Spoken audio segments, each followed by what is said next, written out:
नबी का जमाल, नबी का कमाल, नबी का तकद्दुस, नबी की नामूस, नबी की रिसालत, नबी की फुकाहत, नबी की शुजाअत, नबी की ज़हानत, नबी की बतानत, नबी का किरदार, नबी का गुस्तार, नबी का अंदाज, नबी के अखबार, नबी के कदम काल की तजल्लियात दिखता रहा। जब उसने लिखना शुरू किया तो उम्र 20 बरस थी। जब लिखने का इख्तिताम किया तो उम्र 70 बरस को पहुंच चुकी।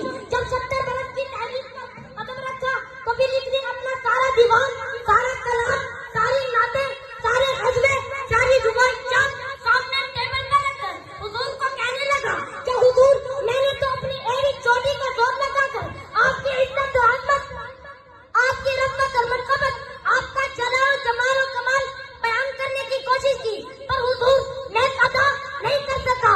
हुजूर, मैं आपकी जिंदगी लिखने का इख्तिताम करने चला हूँ कि हुजूर तकिया फिक्र रसा मदा बाकी है, कलम में आप लगा मदा बाकी है, फलक तमाम हुआ मदा बाकी है। वुसअत दिल में बहुत वुसअत सहारा कम है, इसीलिए मुझको तड़पने की तमन्ना कम है। तुम ऐसा करना, कोई जुगनू कोई सितारा संभाल रखना, मेरे अंधेरों की फिक्र छोड़ो, तुम अपने घर का ख्याल रखना।